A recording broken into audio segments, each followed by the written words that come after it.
Hello everyone, I hope you all are back in front of your screen because we are now beginning with our next session with Hyderabad chapter. It is about product sense and project thinking with cognitive empathy.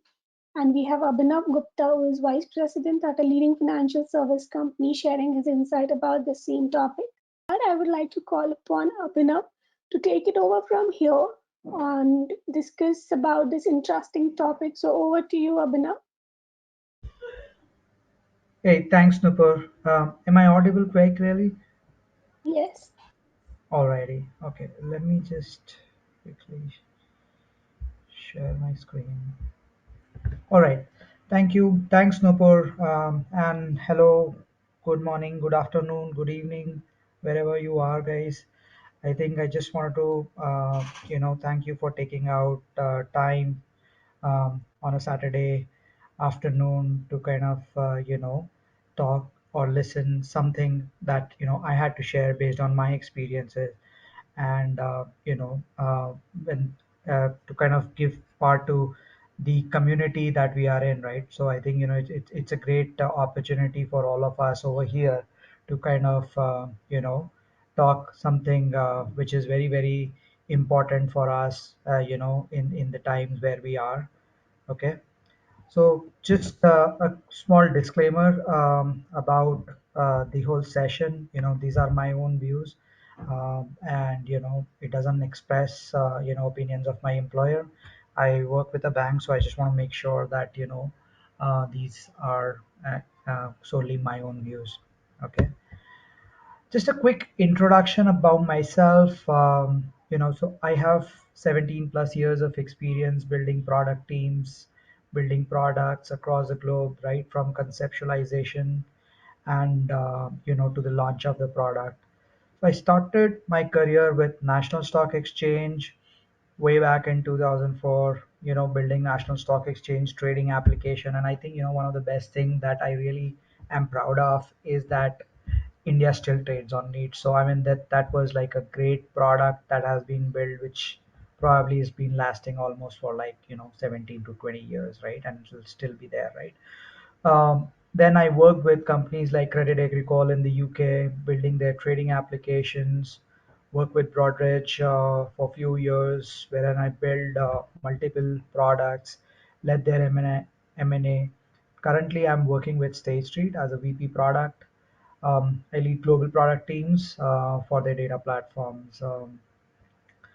Um, who am I actually, right? I mean, it is important that like for everyone that from where I'm coming and what I love to do. I think I really love simplifying complex problem. I love listening to customers, removing the bottleneck, and building very good relationship with all my stakeholders. Now that could be my teams internal, my peers, my directs. Um, so it is extremely important for me, that I kind of build those relationships, because that is very important that the communication across the board has to be very good, right? If you have to build something great.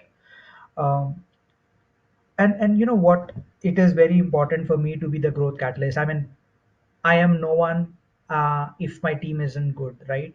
So I act as a growth catalyst. I kind of try and empower my teams, work with my stakeholders to kind of get to the objectives what we have to, right?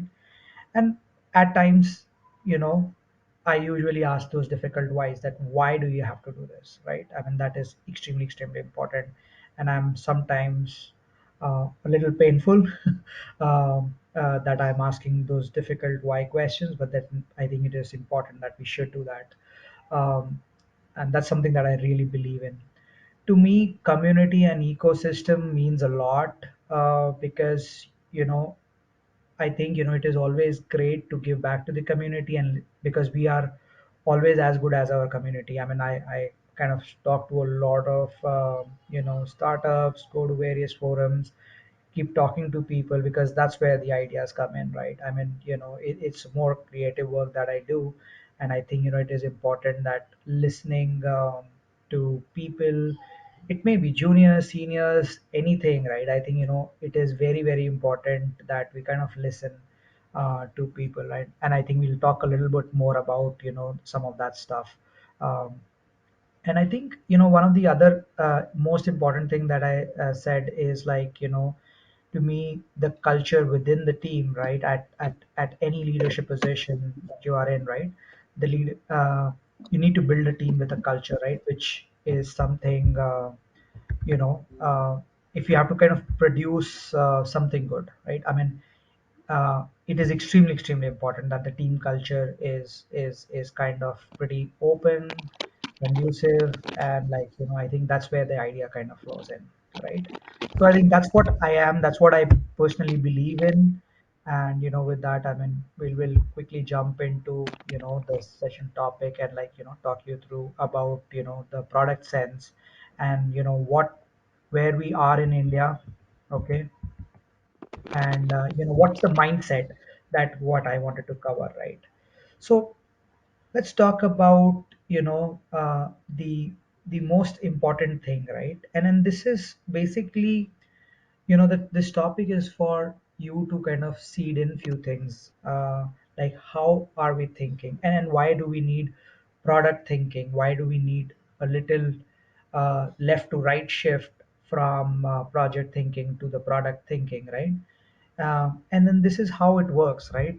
And this is a great framework that um, whenever you're thinking of building a particular product, right? How you need to look at it, and when you are in a project, right?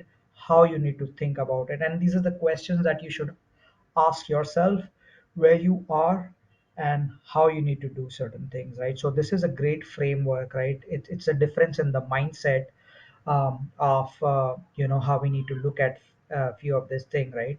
That what is the most important question, right? So a project manager or someone, right, would say like, when can I get this done, right?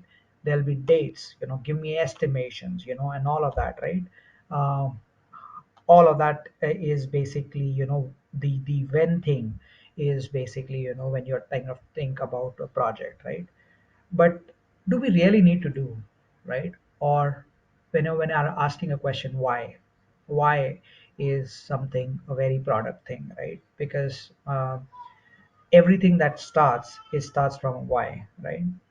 So a project thinker would think of outputs. And by the way, right? I mean, I'll put that as a disclaimer, right? I mean, in no means like project or product thinking that any one of is bad. It's just a perspective that we need a little transitional shift because we are um, heavily post as as a community here of thinking about project, and then that's gone in more into our DNA, and we'll talk a little bit more about that in the later part of the presentation, right? um, so I think uh, the project thinker will always talk about the outputs, right? uh, did I deliver? Did I meet my deadlines, right? And a product thinker is, did I actually make a difference? Or did the product do well, right? So it's more about the outcome and it's more about the outputs, right? So that's two major differences that I think of. So and efficiency and effectiveness, right? It's efficiency is like you are working 18 hours, okay, and there are so many people working so hard, absolutely so hard, but we are still achieving so less, right? So efficiency is extremely important, but then effectiveness, like there will be a one creative person is like a light bulb moment wherein like you just find out an effective way of doing a particular thing for which you might be spending so much time. And the best examples to this is like the RPA, right? I think I ran a program few years back on RPA, and when I went on to an operational floor of a BPO within my organization, I was like, guys, these guys are actually cutting, copy, pasting certain things day in and day out. You know, hello. Yeah, Abhinav, please go ahead. Yeah. So they've been cutting, copy, pasting certain things. Why can't we automate certain things? And I think that was like the birth of RPA. I think, within our organization, uh, we'll have to think differently. We'll have to think how we can remove some of those mundane tasks. That is very, very important for all of us to kind of think in those lines, right? Execution, I think, whenever a project person is kind of talking, and then that's where, like, it's always about execution, execution, execution, right? um, because like we have to meet the client deadlines, we'll have to kind of deliver certain things. It's all about execution, execution, execution, right? And that's where, like, an organization which is like very heavy on execution, right? It keeps on talking about, we need to do this, we need to go out, do this, right? But then, when you talk about a creative companies, right? Any product creative companies, right? I mean, it's more about like, can we look at, you know the research, can we talk to people, right? What is the signals that I'm getting from the market, right, before even actually start building a product, right? I think, this is a very, very important aspect within the whole space. So, we need to think about that. As I said, like, product thinking is more about creativity, right? And you will have to always find creative ways to kind of um, do smart work, I think, than doing more of hard work, right? I think that's something that is there. um, I think more, if I look at, the project thinker, right? I mean, project thinker will require, you know a massive amount of work, and that's extremely important, right? I mean, to kind of deliver certain things. And whenever, like, you do excess of creativeness, I think, there are like great plans that people are making. I mean, I know, like, every one of us might have thought of, I mean, at least I have thought, I've tried few startup myself. But I think, sometimes the great plans kind of gather dust, right? I mean, whenever you keep, that creative hat and just forget about execution, right? So that's where, like, there has to be a balance between the two, right? And sometimes, if you look at it from a project thinking hat, right? um, you know you can have like massive heroic efforts, right? Like, there were like programs within our organization which has been like $1 billion plus programs. And there were like 500 plus people working day in day out, like 16, 17 hours. And eventually what happened, I think we lost the vision, and I think, the program was shut down, right? So, that's where, like, you do a lot of hard work. And whenever you just wear a project thinking hat, I think that's where, a lot of these big programs, big enterprise platform programs, right, kind of just doesn't kind of lead to the final end point, right? I think, with that, I think, this is more of a mindset thing, for both project as well as product thinking. How you need to kind of think about some of this stuff, in a longer run, and try to kind of position yourself in your head where you want to be, where you are, where your organization, where your team is. And I think that probably kind of, brings you to the next part, like, of the whole enthusiasm where you want to be in the next few years, right? um, India and the world, right? I think this is something why I kind of chose this, right? To me, we have some great companies in India, like TCS, Mindtree, Infosys, HCL, all of these companies, right? Great companies, great companies. But if you look at like world's top 10 tech giants, they're all product companies, right? I mean, Apple, Amazon, Google, Microsoft, Facebook, you know. Um, but why? I mean, to me, why did not a single Indian company made out to that top 20 list, right? I think that's where, we need to kind of inculcate the whole purpose of the right shift of our mind of thinking about a product, right? And by the way, right, I mean, great part is, like, uh, Microsoft has massive setup here in India, right?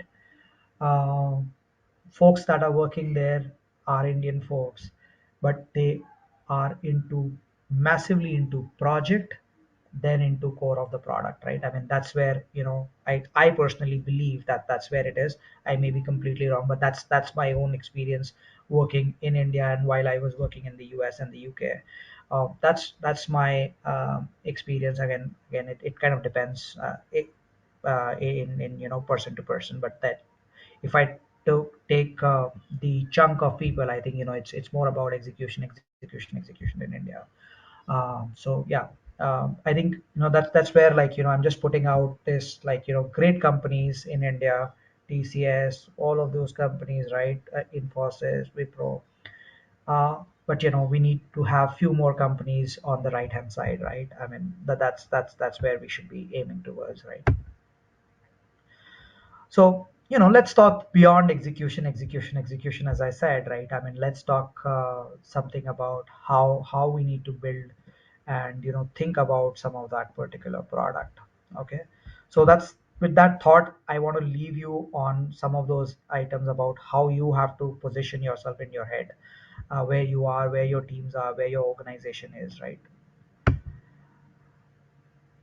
And this is very important when you ask this question, right, to yourself, right?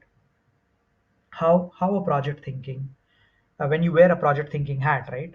So the question that always comes to your mind, right, is like, when this needs to be done, right? When. And when you're wearing a product thinking hat, you say why this needs to be done. I mean, I think that is extremely important. I mean, if you ask this question every time that your boss asks you that I need someone to do this, or like, hey, can you do this? It's like, why? I mean, if you're just kind of doing, and just like, by when I need to deliver this, yeah, that's also important. I'm not saying that, but then there has to be a question about, like, why this needs to be done. Do we really need this? Or like, what's the purpose of this, right? And I start with that. Do we really need this, right? I mean, that's extremely important. And then, okay, why we need this, and what add value it kind of brings in, right? So that's how we'll have to kind of thinking hat on, right? Then a project thinker organization or within the whole space, right, you'll be like, who will be doing this, right? So I mean, this whole team plannings, right? Uh, how many people I want, give me the hiring trends, give me this thing and all of that, right? I think if you look at some of this, right, I mean, massive size organization, uh, you know, product organization, right? I mean, give me an example of, say, WhatsApp, right? When WhatsApp was bought by Facebook, I think they were like 16 guys, right? 16 guys make a $16 billion acquisition was when, I think, when Facebook bought WhatsApp, right? So, and I think, if you look at some of the big IT firms in India, I mean, there is a huge difference. So, who will do it is, and by no means, again, I mean, again, repeating that, by no means project thinking is bad, or product thinking is great. What I see is, like, this is like, there's a big difference between, how people are thinking, and how we need to start thinking about some of that stuff, right?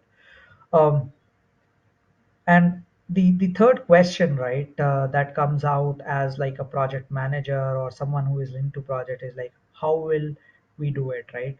Is like, what resources I want, how many computers I want, this, that, right? And all of those things, right? How many people we want, by what time we need it, all of that stuff, right? We get into how we need to do it. So it's execution, right? It's always about execution.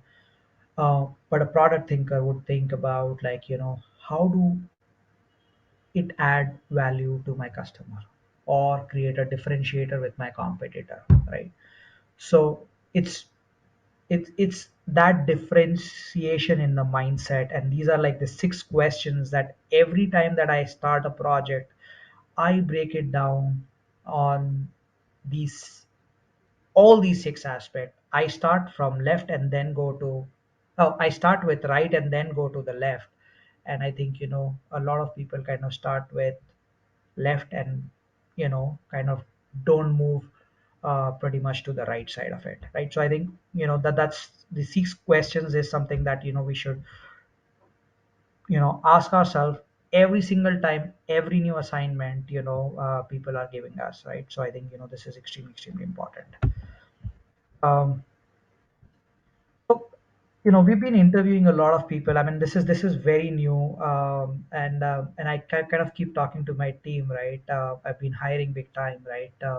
And in Hyderabad, right, we started with like 2 or 3 people here, and I think we are like 3,000 plus in last 4 years. Great journey at State Street too, and prior to that in the previous organization, right? But then um, when some of these junior guys or even like the talent acquisition teams come back and ask me like you have few rejects, what are you exactly looking at in people, right? What is the kind of a product manager that you're looking at, right? I think I primarily look at only and only 3 things, right? One is the empathy, which is extremely important, um, because if people don't have the empathy, right, they won't be able to interact with customer, they won't be able to understand the behavior of the market, or they won't be able to you know produce something which would be which is likable by the user, right? So I mean, empathy is extremely important, right? Domain knowledge, yes, it is very important. But again, I this is something that you can learn, but the base domain knowledge has to be there, right? I mean, has to be there, because like you're coming from, say, banking, right? You can't actually switch gears and start talking about medicine, right? Or you are into, say, supply chain, you can't start talking about cloud infrastructure, right? So again, I mean, that's like the language that needs to be there. Again, you can definitely go ahead and build those language skills over a period of time, read good books, talk through the presentations, and all of that documentation usually is there within the organization. But I think the basic vocabulary needs to be there, and for that I predominantly recommend my team to at least get some theoretical knowledge about the subject area that they are working on, right? I mean, it could be, in my case, it's basically investment banking and fintech. But then whatever domain that you are in, like if you're in supply chain, the Amazons and the Flipkarts of the world, right? I mean, just go and do some basic certification. There are so many of them just on the click of Google, right? I mean, so I think it's important that you can gain the knowledge, but then you basically needs to know the vocabulary to kind of get a product sense, right? And I think the most important thing is creativity, right? uh, it is so important that everything else, like you can learn domain, right? But you can't learn empathy, right? I mean, that's kind of inbuilt. You can look, create some fantastic plan and all of that, right? But creativity is something that you're either born with or you're not born with, right? So I mean, so I think we are very cricket focused country. We love cricket and all, right? I think so to me, like when I say creativity is you are born with, right? Um, I would say like you are either a bowler or you are a batsman, right? Like a Sachin Tendulkar can definitely bowl, but again, Sachin Tendulkar cannot become, Shoaib Akhtar, right? At any given point in time, right? Or a Shoaib Akhtar cannot become a Sachin Tendulkar. He might actually hit a couple of sixes here and there, but then it's that thing that is there or not there, right? I mean, and what you can learn and become an all-rounder is the domain knowledge, right? So that's something that you can have best of the both world, right? So I think that's the domain knowledge, that you can become an all-rounder with some domain knowledge. Empathy is something that makes you the leader, right? That makes you the leader in terms of the product that you're building, in terms of the people that you're interacting with. So I think that makes the next Mahendra Singh Dhoni, that makes the next Virat Kohli, that makes the next Sachin Tendulkars of the world, right? I think that's where I think, if I start from there, I mean, that's how I look at some of that stuff, right? Um, some of these examples, right? I mean, I just wanted to kind of touch base on some of these great examples that kind of come in, right? And then, like, I don't know, there's like, I was speaking to Kunal Shah some time back on one of his webinar that he conducted. I don't know how many of you know Cred. It's an app that uses, to kind of pay your credit card bills. But I think I kind of fascinated by Kunal Shah to a very large degree, right? In the Indian startup ecosystem, he has built the entire wallet business, right, ground up, right? I mean, wasn't there, right, and was one of the most successful exits, of Freecharge, and from Freecharge to Cred. I mean, massive size organization in 2 years, 2.5 years, over $6 billion valuation, massive size company. So I think he gave a very great example, and I just wanted to kind of quote him there, right? And this was out in the news. So there's a Mumbai boy who kind of didn't give his uh, application as a 3D animator. So he basically, tweeted him with a video that, why I want to be an intern at this thing. I mean, pretty interesting stuff. I mean, I like, whenever you guys get a chance, go and just Google this, and then I think, you'll see the video and see the difference in this.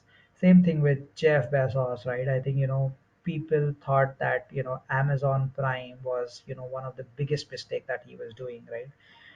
But I think, what Amazon is today is largely because of Amazon Prime, right? I think great thinking. Same thing with Steve Jobs. I mean, those are someone, who are like great product people, or have a product thinking hat, which kind of thought in a very different direction, right? So yeah, I mean, that's one great thing. And another example, right? I mean, that came out for one of the startups, right? There was, and then this is the time where there's a lot of iteration out there, and I think, people were like, companies are really struggling out, right, to kind of hold on people, right? I mean, and in the last session, someone said, the iteration in some of these companies are like over 30%, and like, on tops it's going up to like 60%, which is crazy, right? And now there's a startup who comes with a very very innovative idea about how do you do that, right?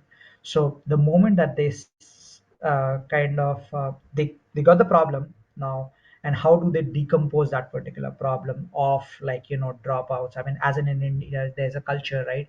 We take an offer, and probably just the last day don't appear, and it's kind of an Indian thing. It doesn't happen in the West, but then yeah, it's kind of quite an Indian thing that, people take offers. I mean, we had lot of dropouts last few months, but then, this whole new idea about this particular startup, how he solved that particular problem, right? The first day, you interview people, that you want that particular person, send them a laptop, right? Give him an access, or her the access of everything that they have, right? So that they can get the vibe of it, right? But like, in the grand scheme of thing, right, like, people would say, like, uh, you know he's not still onboarded, right? How can we give the laptop, or he'll run away with the laptop? Like, usually people don't do that, right? I mean, and if it happens, like, in one in two, say, about 100, I think, still a great bet. I mean, so that's a product thinking hat to solve a problem that, I think we were just speaking in the session, or listening people in just a session, just 5 minutes back, right before my session, right? So yeah, I mean, just a product thinking process, right? How do you take a problem, decompose it, think it indifferently, and put it into a different perspective? Yeah,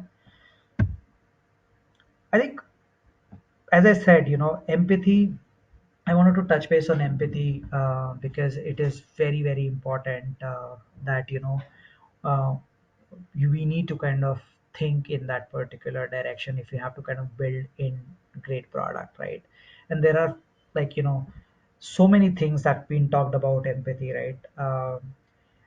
But it is so close to the customer, to the market, to your stakeholders, that if you do not have it, there is no chance that you will be able to satisfy the end result of that particular customer, right? I mean, so that's very, very difficult to, if you don't have the empathy, that you need to kind of take uh, the feedback. You need to kind of say no at times. You need to understand what and why and from where he is coming, right? Or she is coming, right? So that is extremely, extremely important, right? So cognitively, if you look at it, it's like, you need to kind of get into person's head in terms of what that person might think or he believes in, right? So if I take an example of a B2B space, right? A B2B space, the products that are built, right? So the security, massive site security products, right? All cyber security, right? People are basically buying some of these products based on the fear that they have, right? I may lose my job. The CIOs, the CSOs, and all of those guys, right?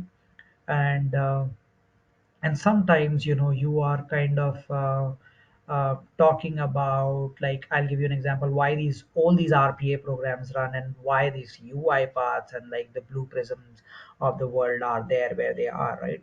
I think they gave the whole notion that if you take our product, okay, you are going to save X million year on year, and you will get out of this problem, okay? And every senior leader in every organization has to show their top line and their bottom line, right, in quarter on quarter basis, right? And if you look at it, how many RPA programs, how many AI/ML programs have been truly, truly successful? The percentage is very less, but the sales are very high, right? So that's the thing that is there. But then what is driving through that is the the fear, right? So people have got into their head in terms of, okay, I am going to create an AI model. It's like, what AI model? Okay, what ML? I mean, even like, you can do certain things just like, through a macro, right? Why do I need an RPA tool which has a massive licensing cost and so many things, right? So these are the why questions that we should be asking before like any of the sales guys kind of get into our head about. But then if you are on the other side, you need to get into their head so that you can sell your product and you can think what they are thinking, right? And you need to know their emotions, right? So that's about empathy and customer empathy, right? I mean, this is very, very important, right? I mean, this is the two question, right? I mean, that, you know, if you are on a customer facing role, right? This is a mindset. This is definitely a very, very big mindset that, if you are empathetic to a particular customer, you would say something like, I appreciate you bringing this to my attention, and do not get frustrated. Sometimes he'll be unreasonable or she will be unreasonable. He doesn't get it, right? I've never seen the customers know what they want actually, in the beginning of the things, right? And there would be times wherein you have never seen that kind of a thing ever before, right? Please do not say that, because that kind of put them with a sandbag in front of them, and then they get defensive, and then I think then it's a very difficult conversation to kind of get into. So that's the two thought that I wanted to leave you, like when you're talk in a customer facing role, you need to really, really think that uh, what he is thinking, as well as why he's bringing some of the things that he is bringing. But again, as I said, you don't have to accept everything. You need to listen, uh, pay attention to what he's saying or she's saying. you know don't hold a judgment in terms of oh, now this guy doesn't understand anything. This guy doesn't understand, this is not how. I mean, I've been doing this for like so many years, and we've been doing this for like X, Y, and Z client, right? And none of that comes. Like, maybe his business is different, maybe his thought is different, maybe the way that he's looking at certain things is a very different perspective, right? So hold on to that particular thought.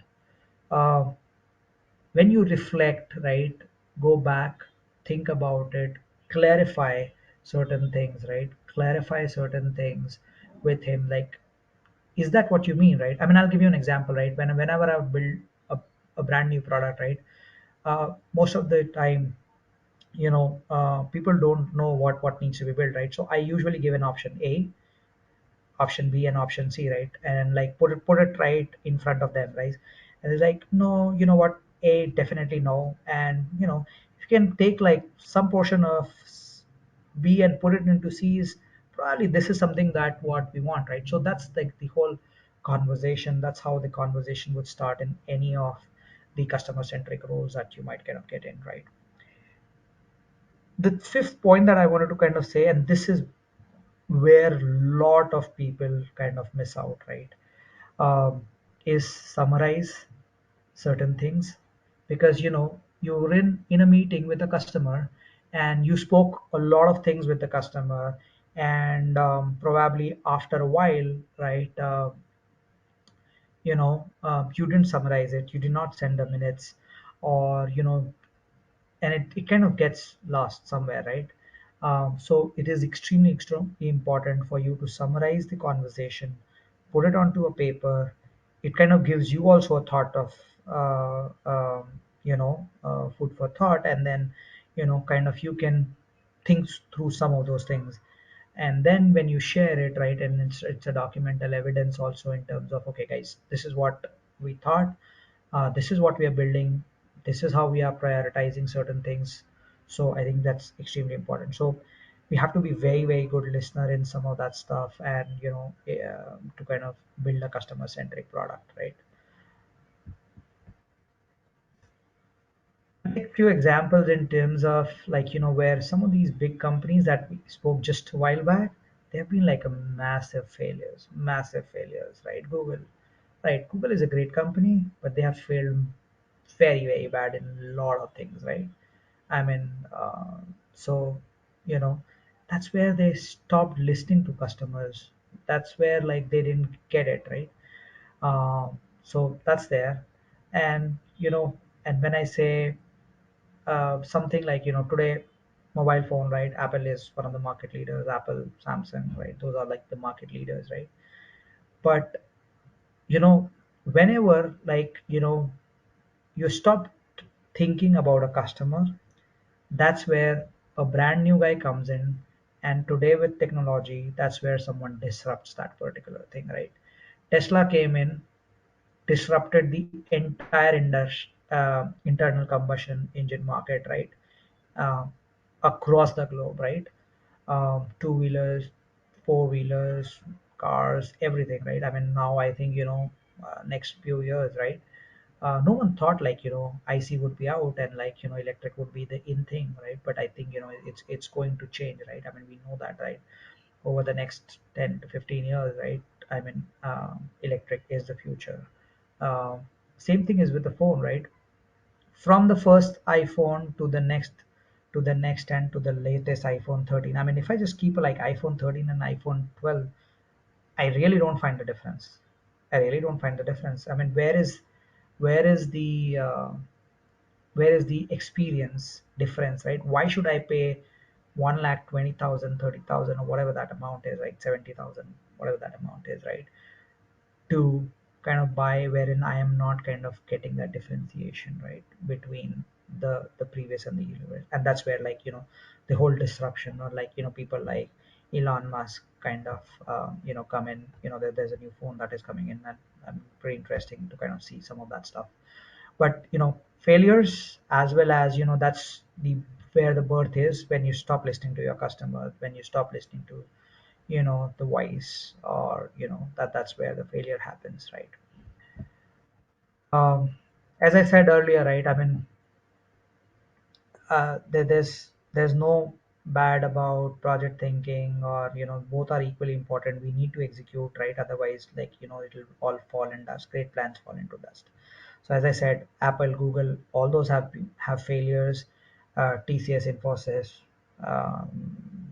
Satyam had failures, right?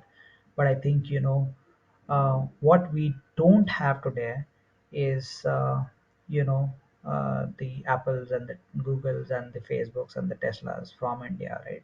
And I don't know, who knows, right? I mean, the Olas and the Paytms and the NPCIs become one of the next big thing, right? Who knows, right? I mean, that's something that I would be really looking forward for some of that stuff. So with that, I think I wanted to kind of you know um, end my presentation, but here's my contact details. I'm on LinkedIn and Twitter. You can hit me on any of those stuffs, and then yeah, that's pretty much it from my side. Thank you. Thank you, Abhinav. Thank you for an insightful session on product and project thinking. So we have around another 8 minutes left, where I would like to ask the few questions. So we have RC Goyal sir asking. There are two questions in him. What he's asking: can project thinking and product thinking coexist? Second Mhm. part of the question is, don't these always do exist, probably in mind of different people? Mhm. Yep. Okay, I'll take that. So to answer the first part of the question, it has to coexist. It has to coexist. As I said earlier, right? If it does not exist, right, I think the great plans will fall into dust, and the way that we'll have to look into that, we start with the right side and go to the left side, right? Execution is extremely important, right? I mean, if you have great plans, I mean, right, I mean, we all have thought about like having a own cool startup, right? Or maybe like building some cool product, or starting our own business, right? But then essentially what some of the folks kind of lack is maybe the execution, the risk, or thinking it through, right? So it has to coexist. Uh, what would not be great if we just have the execution strategy, okay? So only and only if you have just the project thinking hat, right? I think we'll never get into that particular zone of building some great companies from India, right? So that's extremely important. Yeah. Sorry, I missed the last second part of the question. Second part of the question was, don't these always do exist, probably in the mind of different people? Uh, no, it does not, right? I mean, I think I gave an example about this, right? Of the cricket, right? I mean, if you are a bowler or you are a batsman, or you can learn few things, but then like a product thinker will be a hardcore product thinker, right? I mean, uh, it's very difficult to change that particular hat, right? I mean, very difficult to change that particular hat. I think it kind of starts from the word go, right? When you start your career, that's where like uh, you know we've it's kind of entangled in our DNA, right? That how we start thinking, right? So if I take an example, right? I mean, say in early stage of your career, right? Say you get into a project, right? You did a lot of hard work, and then the next year you got a promotion, and you have whatever XYZ, increased salary or position or whatever, right? Now you are wired. Now you are wired. I think you have kind of got into that particular zone in your head that this is the way to success, right? So I think it sometimes is very difficult to kind of coexist in your head, right? It's a little hardwired. I mean, that's how I look at it. Thank you, Abhinav. So Yeah. we have another one question from Vijay Kumar. He Mm. asks, there are a lot of group activities like brainstorming, planning, which which happened in a one room. Now remote working, don't you think it has impacted badly? I think Yes, you're it talking about does. the I mean, thinking capture. yeah, no, I mean, I really think, right? I mean, if you have to build, at least like if you are like a person, right? I think there's still a lot of flexibility of working from anywhere, like, but again, when you're building a brand new company, when you're building a new thing, right, or starting a new project, I think that um, that closeness within the team, right, is extremely important, right? I mean, you need to have those whiteboard sessions, you need to have those war room sessions with the team, like Yeah. you have your developer, QA, PA, everyone sitting in, like, guys, you do this, I'll do this.